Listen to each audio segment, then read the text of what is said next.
Good afternoon, everyone, and thank you for coming to another event sponsored by the Village Incorporated and Renaissance Academy of Excellence. Of all the K 12 students, special education has especially been negatively impacted by the pandemic. COVID-19 has triggered many changes in education. It has, such as remote learning, meal distribution, and methods of transportation. Research shows that structured routines work best for students in special education. And because of the pandemic, this has been eradicated. How can we still implement students' IEP during this time of change? We have a special guest, Miss Rachel Shale. She is a veteran educator. She is a musician. She is a recording artist and a lady of many other talents. I give unto you Miss Rachel Shale. Thank you for coming. Thank you, Dr. Sawyer. Um, Appreciate the invitation. But as a former special education teacher for about 20 years, I had to collaborate with family and students while in this pandemic. And while we were in this pandemic this year, transitioning to remote learning was sort of a struggle at times. But my previous 5 years, I taught high school OCS, which is Occupational Course of Study. And I had always made it my business to make connection with both the student and the parent. And I read a quote from last week in a last week article, and I want to just iterate. When you say special education, you're talking about an umbrella of different ages, interests, abilities, and disabilities within which are individual needs identified by their IEP. And if you have a student that's special needs, you know what an IEP is. It's an individualized educational program. So lessons have to be aligned with their IEPs. So I had to make it work the best of my ability while we were in this remote learning um, to meet every need of my students. And when I say that, I had to learn to inspect the child to see what my expectations was with the child. So with students being home, I was not able to see or teach like I would normally teach. So I really had to make that connection with my students and parents to get in contact with them, or they could get in contact with me day or night concerning maybe grades, assignments turned in, maybe assignments not turned in, or just to listen to them over the phones, or Google Meets or Zoom. And I had to, well, I did this as an administrator. I always made a connection with my students. So I gave them my cell phone since we were in this pandemic where I couldn't see them so they could call me and I could call them. So I had to get their cell phone number and they took my cell phone number. So I just wanted to tell you what I had done during the pandemic. So my topic for today is rebuilding special education support in the pandemic. And in this presentation, you will hear me talk about reaching out to the children. So my acronyms for reach is the R is for relationship, the E is for engaging, the A is for being aware, C is connection and convincing them that they could do the work, and H is giving them a helping hand. So if you could go to my slide, Dr. Sawyer, my first slide. Okay, okay, all right. All right, so this one is the child, not in the same order, but it's okay. Um, this is a child that is really engaged, okay? And it looks like she's praising him, and he looks like he is just happy to be praised. Now, who doesn't like a praise? We want to be celebrated with everything that we do, right? So we have to, Exactly. teachers and students, we have to, and parents, I'm hoping I'm speaking to a parent, we have to keep praising them, to keep trying, just to try, and let them know that they can depend on us, and praise and celebrate each step, each goal, and each growth. Because it doesn't matter what kind of growth, it could be a tiny growth, but we still have to praise them for just doing something. You can go to the next. All right, and this is the one that I love. The boy just laughing. He is just having a ball. And that's another thing we have to do. We have to make the children comfortable and encourage them, and just so they can try to do their best. And it's all really, it's all about the children. It's building them, and we're meeting them where they are, and we're going to build from that. Next paragraph, next slide. All right, and this is another one I love. All of the pictures, I love the illustrations. And when we are convinced, this is that seed in reach. When we can convince them that if they try, at the end, it will pay off and we will be happy. They'll be happy. We'll be happy. And guess what? We all win because the outcome will be great for all persons involved. And I'm reminded of Tim Duncan. If you know, he's a basketball player, and his saying is good, better, and best, never let them rest until good becomes better and better becomes best. And that's what we have to instill in our special needs children. That's what all children, we have to convince them that they can do it. And this is another picture. They're together, they're lined up. So it's still modeling respect behaviors. Even though we were in the remote, I still had to remind my students that we're still in the mode of class, even though we're not there physically. So that's what I got out of that little picture, the illustration.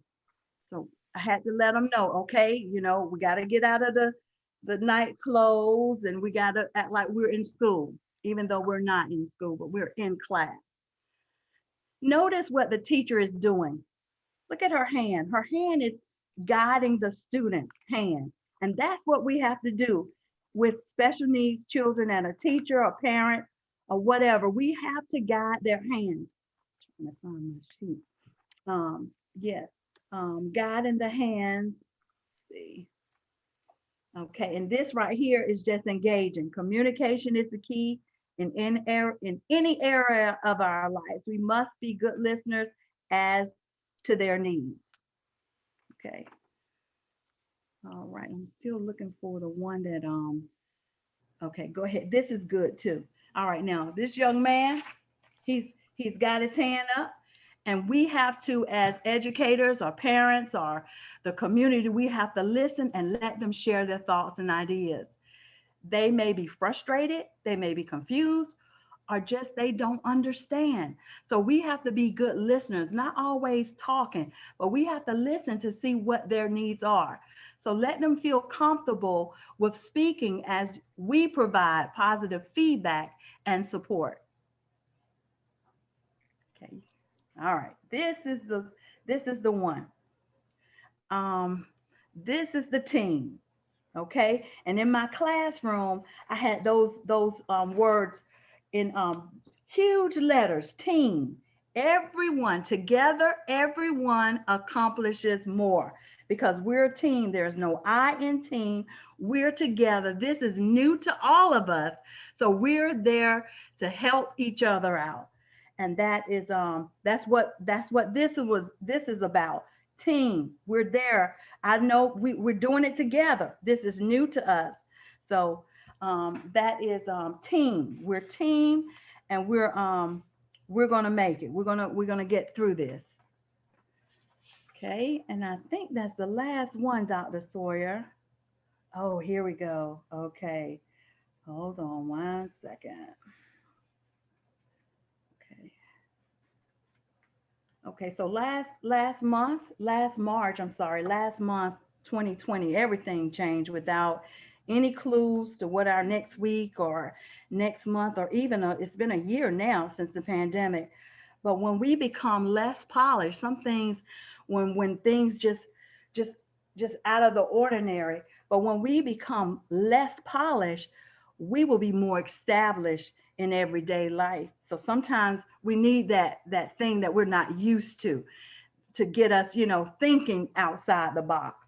So now with the pandemic experience, parents, students, and teachers And the community really, because they're helping the special needs, we're more technology savvy, we're problem solvers, we're teaching with parents are teaching with no license to teach, we're helping, aiding their special needs students in ways they thought they could never do.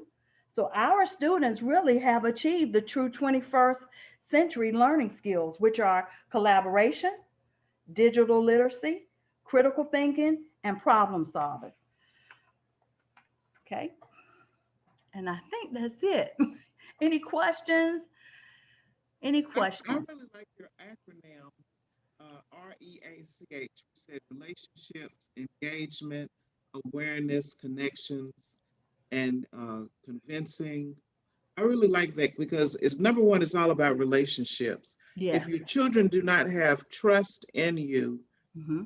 you will not be able to reach them or teach them, and they will not feel comfortable in asking questions or relaying information to you. Hmm. It's all about relationships. I really like that. Well, thank you. Thank you. Um, and then there are also resources. I Oh, I'm sorry. can you hear me? Yes. I like how you gave it a strength based approach, because everybody you hear this online learning is Yes. not working. It's not working.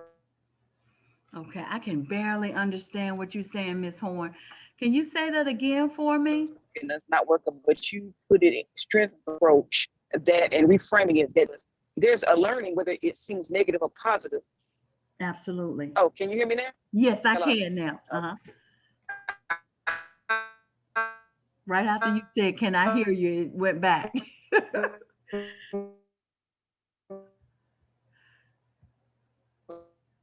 Miss Horn, I'm sorry. I can't even understand what you're saying. I heard you at the beginning.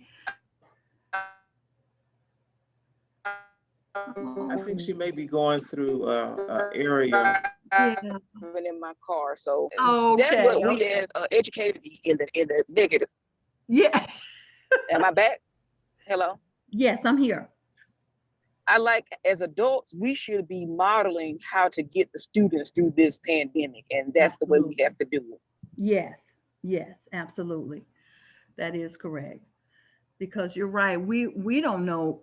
Truthfully, if we're all honest, we didn't know how we were going to do it. But we came through. We came through.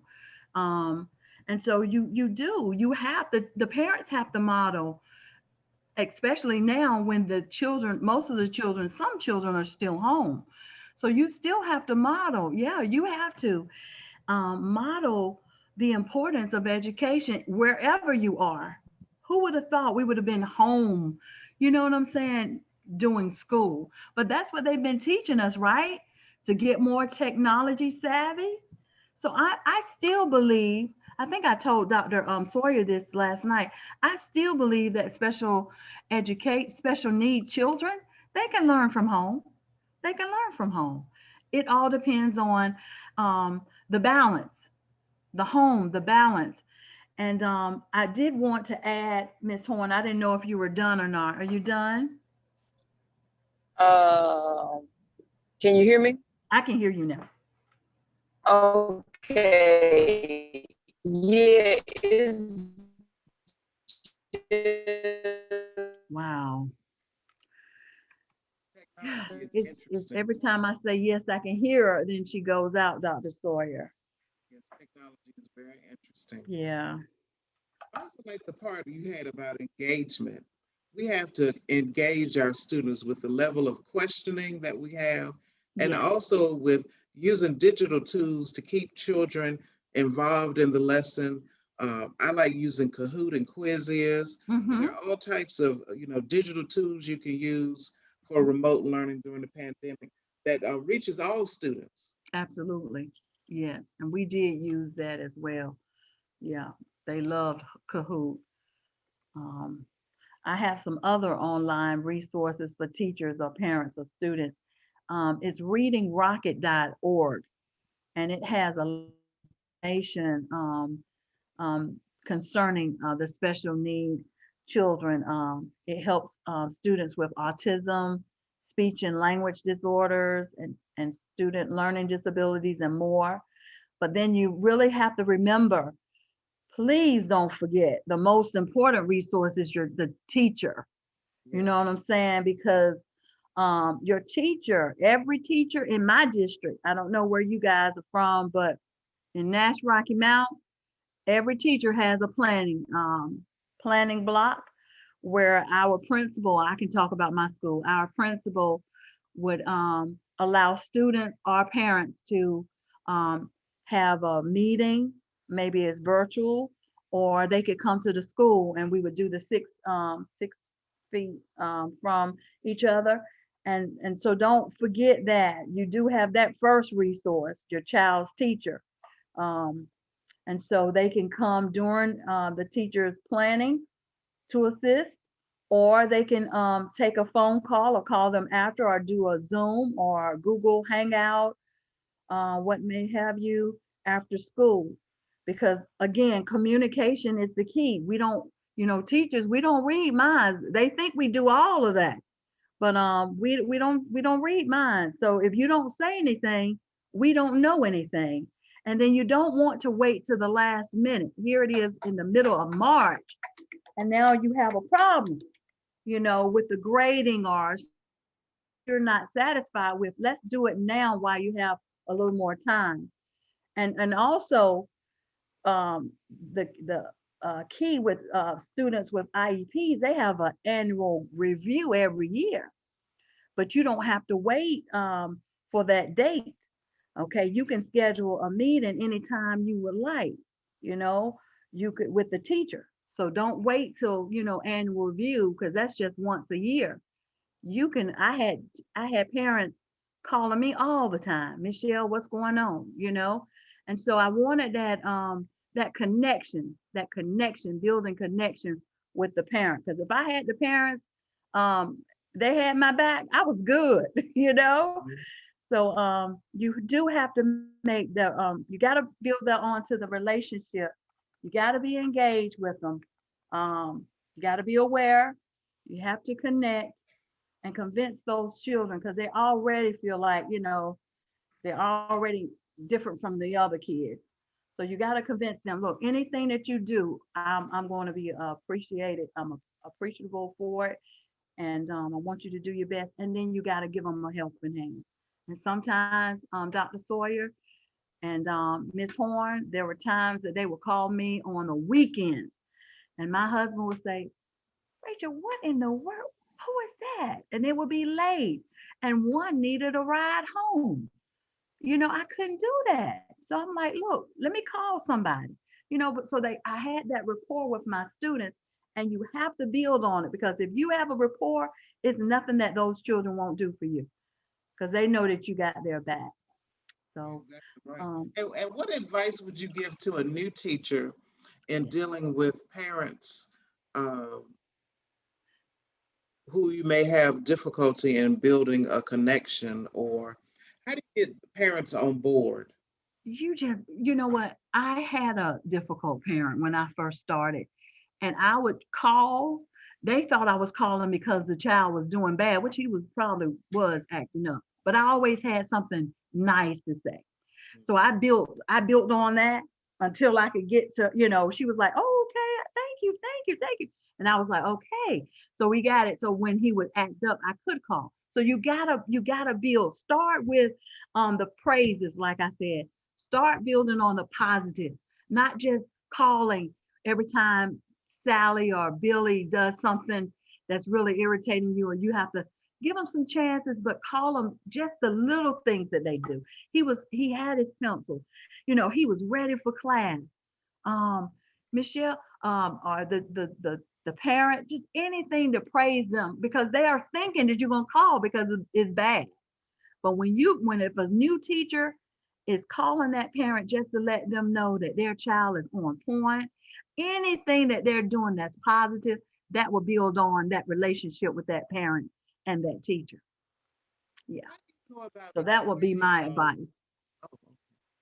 How do you go about explaining to teachers how to meet the accommodation needs for students, Okay, that's a good question. especially Okay. during the remote learning or face-to-face learning before the pandemic?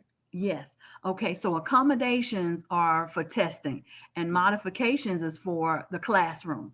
So modifications, when you have that meeting, and I had a lot of parents, I said, look, if you don't agree with this, you need to open your mouth now, because if not, this is what we're going to have in place. And this is a legal document. This is federal funding. So you can go to jail if you don't follow that IEP. It's serious. So, you know, encourage that parent if they, okay, because we had a lot of parents that wanted their children pulled out. This is an example, pulled out for testing. Well, because it's on testing, we have to do it in the classroom. That's his modification. Any test that we were doing, we had to pull him out. He didn't like that. The student didn't like that. So when it came to where I felt like he really didn't need it, and when that IEP came up, I was like, well, ma'am, I have a record that every time we asked, he didn't want to do it. He felt comfortable in the classroom with his peers. So let's just try Billy Bob. I'm calling him Billy Bob. Let's just try Billy Bob, and we can always change the IEP. Let's just try him just staying in during the testing. Because see, if you get him upset before the test, oh, he's not going to do anything. Okay, he's going to sleep. He's already messed up. He's mad. So we got to come to a point where we have to do what's best for the child. You know what I'm saying? We can't do everything for the same accommodations for each child. It might be easier, but we really have to listen to what we need. And you have to have documentation. This is what, we had to when we were in school. When I was in school, because I'm a former teacher now. But when they refused, we had to always offer it. But if they refused and they didn't like it, I'm documenting he refused it. And I had enough documentation that we could take off pulling him out during testing. But accommodations and modifications are for the student to aid them to do their best. I hope I answered your question, Oh, Dr. yes, ma'am. Sawyer. And what would be your top 3 modifications that you would tell a new teacher to use with most students who have learning disabilities? Okay, so it all depends on the child, but the most that I had, because I had OCS, and their cognitive is lower than just a regular student learning disability. Mm. So ours would be not read aloud, but we would do extended time, test in a small setting, up to 15 students. And then the third one, I would say extended time, um, extended time, test in a separate setting. I think those are the 3, because read aloud, we can read math aloud, but we can't read reading aloud. Does that make any sense? But That anyway, makes sense. yeah. So read aloud. We would do read aloud in math. Most of my students was read aloud math, and now everything is on technology, so it's already programmed to read it aloud for the math. But reading, the only thing we could do would be the instructions, but we couldn't read the stories or the lessons or questions. Yeah, yeah. So those were the main 3 that I use with my students.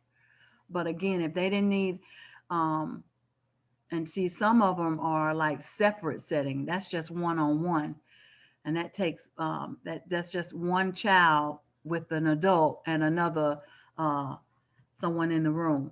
But we would do it like testing small groups, no more than probably 15 children in there. Yeah, but that's a good question. Were there any more questions or comments? I'm sorry. I was asking the audience, were there any Oh, more questions or comments? I wanted to give someone else an opportunity. right.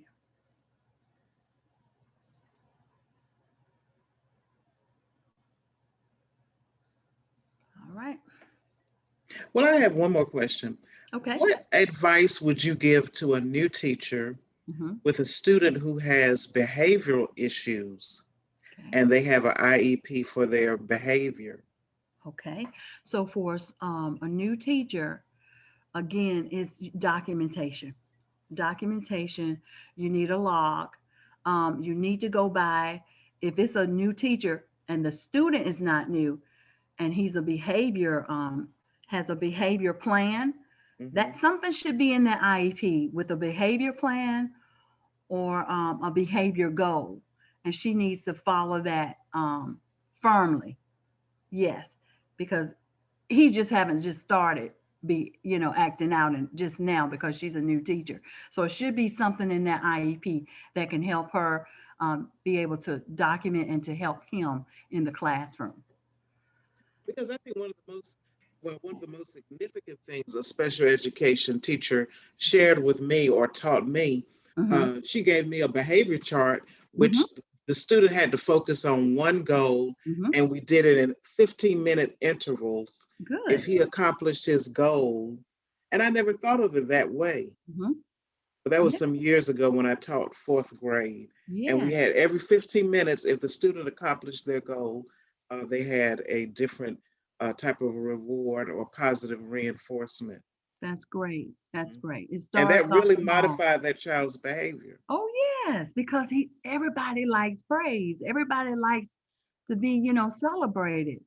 So yeah, you should have any child with a behavior goal or a plan or is acting up in the classroom, you need to check the IEP because I guarantee it's a behavior goal or a behavior plan in there. And the teacher should have I used to keep them a chart, yeah, behavior chart, yeah, and that's your documentation. Yeah, yes, ma'am.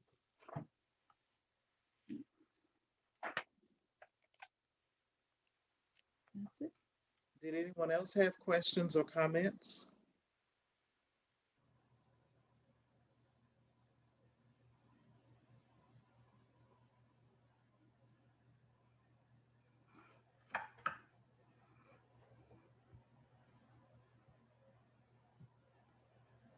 Well, Michelle, we really appreciate you coming today and sharing your expertise with us in special education and how we can rebuild special education supports in the pandemic.